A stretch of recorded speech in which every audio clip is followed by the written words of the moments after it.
நன்றி மறப்பது நன்றன்று, நன்றல்லது அன்றே மறப்பது நன்று. ச்சே, நல்லது செய்கிறவங்க எல்லாருமே கஷ்டப்படணுங்கிறது விதியாங்க? நான் கேட்குற கேள்வி இதே ஒன்று தான். சரியா?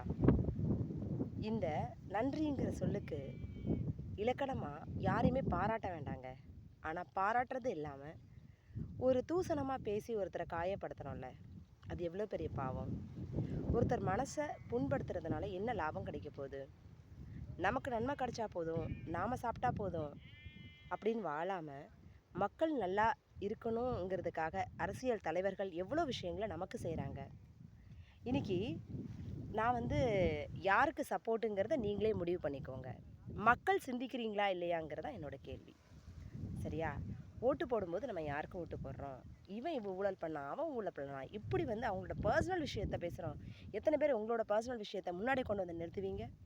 எத்தனை பேர் உங்களோட விஷயங்களை சொல்லி ஆமாம் நான் ஓட்டை தான், இவங்கள மட்டும் நான் குறை சொன்னேன். ஆனால் அவங்கவங்க நிலையில் அமர்ந்து உட்கார்ந்து ஒருத்தருடைய அந்த செயல் திறமையை குற்றம் சொல்கிறது பெரிய பாவம். சரிங்களா? கொளத்தூர் தொகுதியில் ஸ்டாலின் சார் ஜெயிக்கலை. ஆனால் அவர் செஞ்ச மேம்பாடு எத்தனை விஷயங்கள். அப்போது ஒரு தலைவரை, ஒரு நல்ல தலைவரை என்ன செய்யக்கூடாது? களங்கப்படுத்தி பேசக்கூடாது.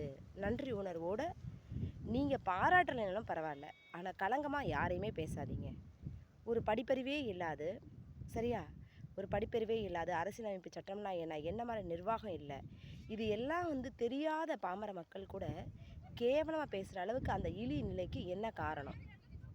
இந்த இழிநிலையான மனிதர்கள் எவ்வளோ ஒரு தீயதான செயலை செஞ்சு மற்றவங்கள காயப்படுத்துகிறாங்க. சரியா? இதுக்கு மக்கள் எந்த ஒரு தலைவருமே தூஷணம் பண்ணக்கூடாது.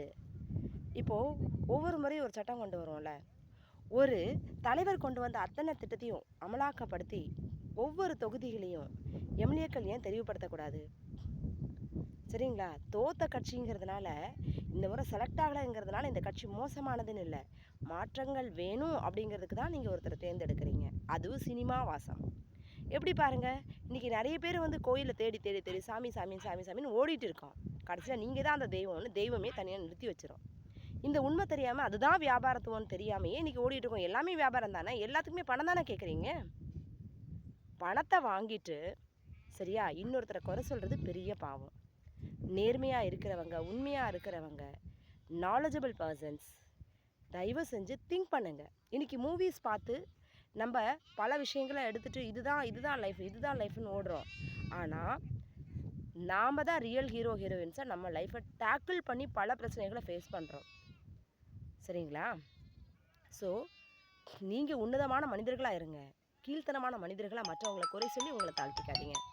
இன்றைக்கி சொன்ன கருத்து பிடிச்சிருந்தா லைக் பண்ணுங்கள், ஷேர் பண்ணுங்கள், கமெண்ட் பண்ணுங்கள் அண்ட் சப்ஸ்கிரைப் பண்ணுங்கள்.